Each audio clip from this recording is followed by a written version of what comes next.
একদম ফুলকো ফুলকো আর পুরে ভরপুর নরম সফট সয়াবিনের পরোটা যদি তোমরা বানাতে চাও অবশ্যই আমার রেসিপিটি ফলো করতে পারো। তার জন্য আমি এখানে সয়াবিন আগে থেকে গরম জলে ভিজিয়ে রেখেছিলাম। সয়াবিনগুলোর থেকে জল ছাড়িয়ে আমি মিক্সিতে গ্রেট করে নিয়েছি। এবার আমি কাপ মেপে 2 কাপ আটা এখানে নিয়ে নেব।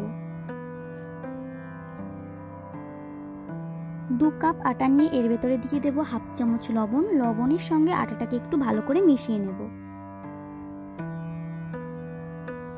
লবণ আর আটাটাকে ভালো করে মেশানো হয়ে গেলে আমি এর ভেতরে অল্প অল্প জল দিয়ে একটা নরম ডো তৈরি করে নেব। ডোটা তৈরি করতে যে কাপটা মেপে আমি 2 কাপ আটা নিয়েছিলাম সেই কাপেরই 1 কাপ জল লেগেছে। এবার ডোটাকে ঢেকে সাইডে রেখে দেব। এবার আমি সয়াবিনের পুরটা তৈরি করে নেব। পুর তৈরি করে নেব, যার জন্য আমি প্যানে তেল দিয়েছি। তেলের ভেতরে সামান্য পরিমাণে জিরে দিয়েছি। জিরেগুলো একটু লাল লাল হয়ে গেলে এর ভেতরে মিডিয়াম সাইজের একটা পেঁয়াজ কুচি দিয়ে দেব।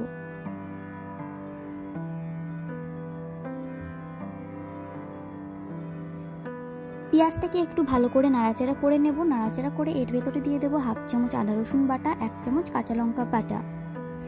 এইবার এই উপকরণগুলোকে একটু ভালো করে নাড়াচাড়া করে একটু ভেজে নেব।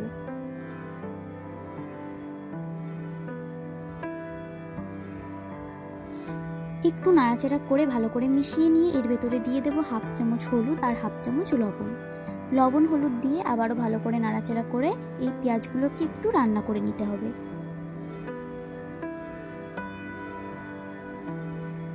যখন পেঁয়াজ রসুনের কাঁচা গন্ধটা চলে যাবে তখন এর ভেতরে দিয়ে দেব গ্রেট করে রাখা সয়াবিনগুলো নাড়াচাড়া করে ভালো করে এই পেঁয়াজ আর তেলের সঙ্গে ভালো করে মিশিয়ে নিতে হবে। অনবরত সয়াবিনগুলোকে নাড়াচাড়া করতে হবে যাতে নিচে লেগে না যায়। সয়াবিনগুলো রান্না হয়ে গেছে। এবার এর ভেতরে দিয়ে দেবো সামান্য পরিমাণে গরম মশলা। গরম মশলা দিয়ে আবারও নাড়াচাড়া করতে করতে একটু গরম মশলার সঙ্গেই সয়াবিনগুলোকে মিশিয়ে নামিয়ে নিলেই তৈরি আজকের পরোটার পুর। এখানে আমি একটা মেখে রাখা আটার থেকে লেচি কেটে নিয়েছি। লেচিটাকে হাত দিয়ে প্রেস করতে করতে সাইড দিয়ে একটু পাতলা করে বড় করে নেব আর মাঝখানটা একটু মোটা রাখবো। একটা বাটির মতন বানিয়ে নিয়েছি। এবার এর ভেতরে আমি দিয়ে দেব সয়াবিনের পুরটা। সয়াবিনের পুরটা দিয়ে হাত দিয়ে ঘুরে ঘুরে এর মুখটা বন্ধ করে দেব।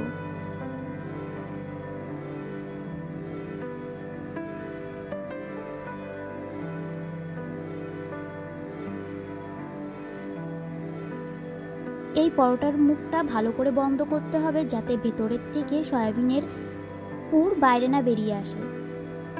আমি এর মুখটা ভালো করে বন্ধ করে দিয়েছি। বন্ধ করে এবার এর উপরে আমি লাগিয়ে দেব আটা। গুঁড়ো আটা লাগিয়ে আমি এটাকে ভালো করে বেলে নেব। খুবই সাবধানে বেলতে হবে যাতে ভেতরের পুরটা বাইরে না বেরিয়ে আসে। ভেতরের পুরটা বাইরে বেরিয়ে আসলে এই পরোটাটা একদমই ফুলবে না। পরোটাটা বেলা হয়ে গেছে, দেখো আমি দেখিয়ে দিচ্ছি পরোটাটা কতটা মোটা বেলেছি। এখানে আমি প্যান গরম করতে বসিয়ে দিয়েছিলাম। প্যানের ভেতরে আমি একটা পরোটা দিয়ে এপিট ওপিট সেঁকে নিয়েছি। এবার দিয়ে দেবো ওপর থেকে তেল। তেল দেওয়ার সঙ্গে সঙ্গে দেখো পরোটাটা কতটা সুন্দর ফুলে উঠেছে। পরোটার এক পাশটা হয়ে গেছে, আমি উল্টে দিচ্ছি অন্য পাশটা হওয়ার জন্য। একটা পরোটা তৈরি হয়ে গেছে, এটাকে নামিয়ে নিচ্ছি। আবারও আমি প্যানে পরোটা দিয়ে দিয়েছিলাম। এর দুপাশ থেকে উল্টে পাল্টে আমি সেঁকে নিয়েছি। তারপরে আমি এর উপরে দিয়েছি তেল। তেল দেওয়ার সঙ্গে সঙ্গে এই পরোটাটাও ফুলে উঠেছে। ঠিক একইভাবে আমি সব কয়টা পরোটাকে ভেজে নামিয়ে নেব। পরোটাগুলো নামানো হয়ে গেছে। একবার আমি তোমাদের দেখিয়ে দিচ্ছি পরোটার ভেতরের পুরটা পরোটার ভেতরের চারিপাশটা কেমন ছড়িয়ে গেছে। আজকের রেসিপি কেমন হয়েছে অবশ্যই আমাকে কমেন্টে জানাবে। ভিডিও ভালো লাগলে অবশ্যই একটা লাইক করবে। আজকের ভিডিওটি দেখার জন্য ধন্যবাদ।